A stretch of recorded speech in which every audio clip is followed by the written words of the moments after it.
right, hi. So my name is Renee Modisette. I am a mom of three, grandmother of two, and my journey to my point where, with Mind Escape Vibe and just starting my business and wanting to focus on the well-being, the physical, mental, and emotional well-being of others really started from my own journey. I grew up in Gary, Indiana. Everybody think of Gary, Indiana, they think of Michael Jackson. Like, Mike. But no, he visited a couple times. But Gary is a place where it's a steel mill city. Okay. And as the mills started to close down, the likelihood of resources became less and less. So Gary is a city of right now where it is a food desert. You have to find the best produce outside of the city. Not even in the closest one like Maryville. You can't. You gotta go a little bit further out, Portage, different things like that. And one of the things that really drives me is knowing that what I do today can impact someone's life tomorrow. And it'll have that reach to where I'm from, I always say GI. GI is in me, it's in my blood. Okay.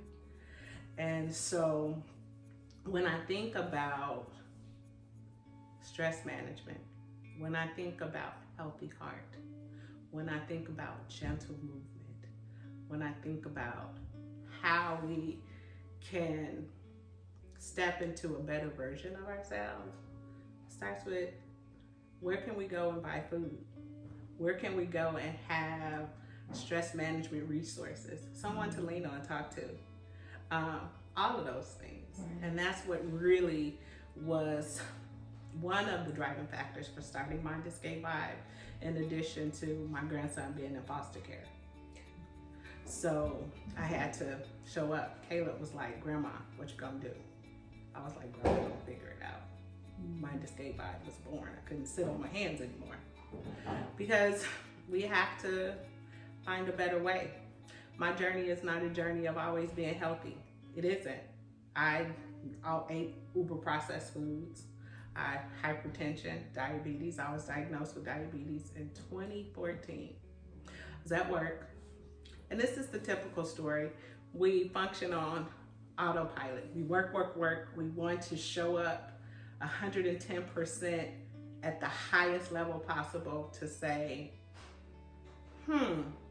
yeah, I deserve to be here, and for someone else to validate our position. And I didn't put my own health first. I didn't. I nurtured, of course I was a single mom, so I had to nurture my children. I had three, and I was not putting myself first. I was snarky snacking is what I call it. When I get stressed, I snarky snack. And at the time I didn't really understand that, man, Renee, you're stressed. Think of a better way. I didn't. I was just like, hand me those Reese cups. That value pack. Okay. Not just the two, but the value pack. Okay. Hand me that Pepsi. Not a small can. Give me a tall can. Because that's how I would feel better. And by the time I made it to the doctor, because I was thirsty all the time and things were happening and I just didn't know why. My A1C was at 11.3. Wow. And of course, they look at this BMI. I had a whole thing about BMI, but they look at your BMI and they tell you you're obese. And at that time, my BMI was over 35. So of course, it's morbid obesity with comorbids, right? You got the diabetes going on. And then my blood pressure spiked. And so immediately the doctor was like, oh, you're falling into the trifecta. We gotta make sure we watch your cholesterol. And I had to make a decision. I had to decide, am I gonna live? Or am I gonna die? Or am I gonna let diabetes and hypertension run my life? And I started to do things. I was like, I'm gonna get better. I'll get up, walk, started really getting into exercise and different things like that. I did all of the things physically to try to control the scale. okay? But I didn't do anything mentally. I didn't do anything to heal my heart. And it was a roller coaster. Till one day I passed out in Atlanta in the women's bathroom at a work meeting. Yeah. And I was like, at this hospital in Atlanta, my kids are here in Florida, and I didn't know what was going to happen. At that point, I started to think, will I make it to 50? What am I going to do if I don't make it? And that's when I really got serious. I got a diabetic educator. I learned about nutrition. I didn't know what a complex carb was. When they say, eat complex carbs, I had to learn the things that I didn't know in order to do better. And so I went back to school. I went back to school to learn more about emotional intelligence and how I could better manage my mental and emotional state and how I react to people and even how I react to myself.